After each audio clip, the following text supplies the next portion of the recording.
Bueno, hoy vamos a trabajar sobre el desarrollo de la creatividad.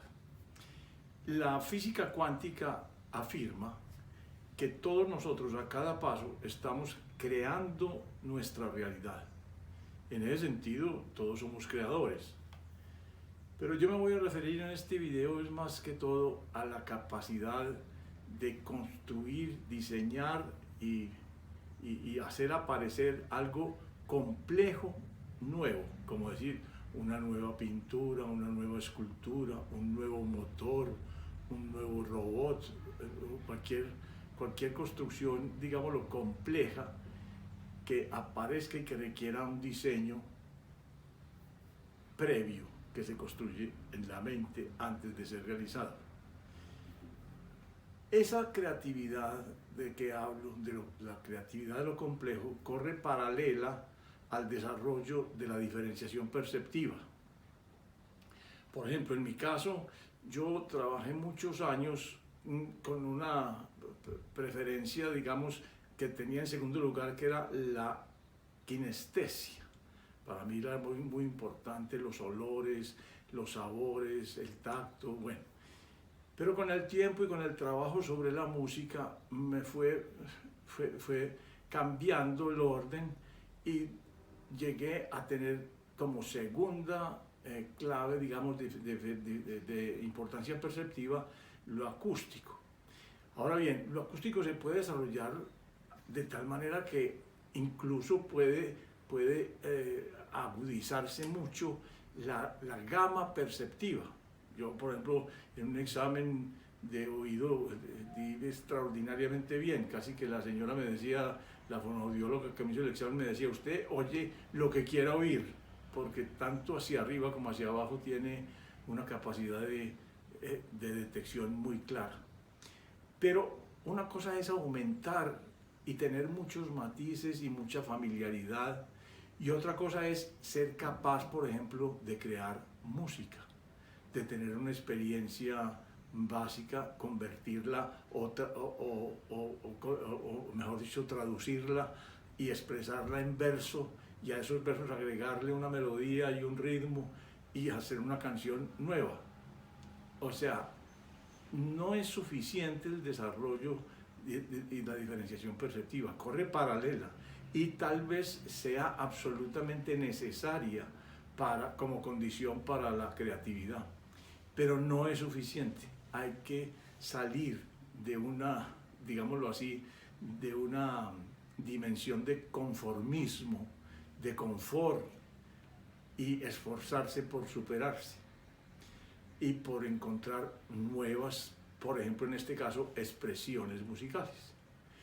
Ahora bien, hay tres factores que yo quiero trabajar hoy para que tengan en cuenta, porque no trabajamos solamente la creatividad en sí, que sería básicamente desarrollar nuevas ideas acerca de cualquier tópico, nuevas y nuevas y nuevas ideas de cómo mejorar, por ejemplo, en un desempeño, sino que quiero trabajar es los pilares o los procesos donde se fundamenta la creatividad de lo complejo.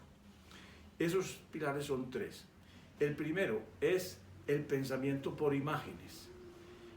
Normalmente está absolutamente relacionado con el desarrollo y la diferenciación perceptiva. Mucha gente lee sin formar imágenes, simplemente como orientándose a establecer si las palabras que están en el texto son reconocidas por él y si las conoce y si las puede, digámoslo así, interpretar y manejar en un contexto semántico específico. Entonces, pero cuando al final de la lectura uno le pide que le diga qué imágenes hizo, o sea, imágenes visuales o acústicas o kinestésicas, uno se da cuenta de que la persona no se detuvo a formar esas imágenes. Y resulta que eso es clave, porque nosotros soñamos e imaginamos, y esa imaginación de la vida diaria utilizada de una manera focalizada sobre una nueva temática o sobre una nueva construcción o sobre un nuevo proyecto que uno se proponga, es justamente la creatividad. La creatividad, la naturaleza misma de la creatividad es imaginación, imaginación. Ahora bien, si nosotros cultivamos el pensamiento por imágenes, estaremos navegando, digámoslo así, en ese tipo de pensamiento, flotando en él, familiarizándonos con él, y entonces serán las imágenes más fácilmente asequibles a nosotros. Y casi todas las soluciones, mejor dicho, todas las soluciones de carácter físico, factual, todas tienen que ser traducidas a algún tipo de imagen, tienen que ser concebidas como algún tipo de imagen. Entonces el primer factor que tenemos que cultivar al leer, al escuchar a una persona, al mirar una película, al oír una canción, al percibir cualquier cosa, nosotros podemos detenernos a formar bien las imágenes o de lo que estamos leyendo o de lo que nos están diciendo o de lo que está manifestando la canción, en fin. Pero siempre detenernos a formar con precisión las imágenes, de cualquier naturaleza, vuelvo a decir, naturaleza visual, naturaleza acústica o naturaleza kinestésica. El segundo factor, y que es el motor fundamental del cambio, es la capacidad empática, el desarrollo de la capacidad empática. O sea, el ponerse uno en el lugar de la otra persona, ser capaz de empezar a reconocer, por ejemplo, sus diferentes necesidades y los matices que tienen varias personas frente a una misma necesidad. O sea, que la capacidad de interesarme en una persona, en un cliente, en un grupo humano X, es lo que me lleva de pronto a encontrar soluciones o entretenimientos o proyectos o maquinaria que puede ser una solución y un deseo de ese grupo o de esa persona en concreto. Entonces la segunda es la capacidad empática y también exige un entrenamiento, también exige que yo me proponga cada vez escuchar mejor a la gente, cada vez leer mejor, cada vez escuchar mejor una canción, cada vez hacer un esfuerzo por formar las imágenes que están contenidas en un mensaje que estoy recibiendo. Y el tercer factor definitivamente consiste en ser capaz de mantener el foco de la atención sobre el objetivo que me haya propuesto. De manera que esos tres procesos funcionan. Primero, la capacidad empática para yo poder centrarme en las necesidades, en los gustos, en las preferencias del otro o de mi cliente. La segunda es la capacidad de formar imágenes para yo plantear esas necesidades, gustos y preferencias en términos de imágenes concretas que se puedan describir. Y tercero, mantener el foco de la atención sobre esa necesidad, porque es a partir de esa centración y de esa focalización de la atención donde pueden empezar a surgir distintas ideas que puedan orientarse a satisfacer la necesidad en cuestión.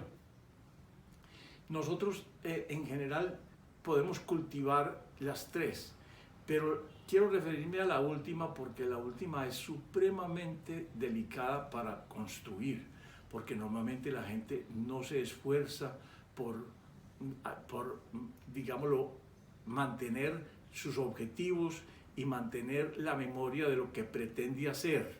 Muy fácilmente se le olvida. Hay unos ejercicios muy viejos de la escuela de Gurdjieff, muy interesantes. Por ejemplo, se le dice a una persona, cada vez que usted pase por debajo de un dintel, diga su nombre. Y la persona lo hace al principio, pero muy rápidamente se distrae con cualquier otra cosa y pasa un montón de dinteles sin recordar que ese es el propósito básico. Entonces, ¿por qué ocurre eso? Porque la verdad es que mantener la atención es toda una disciplina larga y difícil de construir. Entonces, hay que estar muy atentos a los objetivos que nos proponemos y a la recordación de los mismos para poderlos realizar. Estamos en una reunión, por ejemplo, de un comité de gerencia. A alguien se le ocurre en un momento dado referirse al equipo de fútbol de su preferencia y decir, bueno, por fin ganó tal equipo. Y entonces eso es una cosa que no está contemplada en la agenda, no está contemplado que vamos a hablar de fútbol ahí en esa reunión. Sin embargo, ahí se presentan claramente dos extremos y también la posibilidad de una visión adecuada.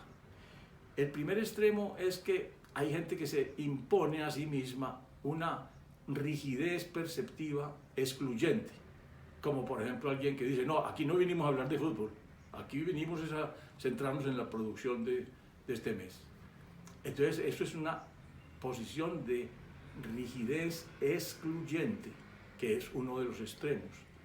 Esa persona no abre su mente, muestra claramente que tiene una focalización, sí, pero la incapacidad de ser flexible. Hay, para el otro lado, otro extremo, y es la persona que inmediatamente se pone a hablar de eso. Ah, sí, y jugó Peranito, y metió este gol, este otro fulanito, y y se queda ahí, y no vuelve al contenido esencial del comité. O sea que se perdió totalmente. Y eso ocurre con muchísima frecuencia, es lo mismo que el ejemplo de Gurdjieff. O sea, no son capaces de mantener el objetivo aquí presente. ¿Cuál es la posición que estamos buscando? Una posición flexible, que pueda permitir a la persona abrir su mente a la nueva información, hacer la exploración de vida, por ejemplo, hacer los comentarios que le parezcan del caso, y después de realizarlos y de cerrar, digamos, ese tema, volver al objetivo central del comité, o sea, volver al objetivo real. Esa es la posición más adecuada y la que hay que cultivar para fomentar los tres pilares del desarrollo creativo. Y hay que tener vigilancia sobre eso. ¿Por qué? Porque nosotros en la vida ordinaria fácilmente nos olvidamos de propósitos, así sean muy pequeños. Por ejemplo, yo estoy en mi sala y de pronto digo, ve, yo tengo que cambiar el jabón que tengo en el baño, que ya se me está acabando, voy a cambiarlo, y me levanto y voy camino al baño para hacer eso, pero resulta que en el camino se me atraviesa mi mujer y me hace una pregunta sobre cualquier cosa, sobre el almuerzo, en fin. Y yo paro, le contesto, pero no, se me perdió, por alguna razón se me fue. Entonces yo lo que hago es que tengo la vaga idea de que voy para la pieza, me voy para la pieza, porque allá está el entorno donde es significativo lo que voy a hacer. Y de pronto al mirar a mi mesa, a una de mis mesas de noche, encuentro los jabones que yo uso, y en ese momento recuerdo el propósito, entonces ¡pum!, voy y lo pongo. Pero eso no es frecuente, o sea, la gente no tiene la disciplina de cuidar bien sus propósitos y la recordación de los mismos. No tiene la disciplina y hay que formarla. Esos son los tres pilares. Si los cultivamos, encontraremos que poco a poco podemos llegar a crear estructuras complejas, completamente nuevas. Mucho gusto.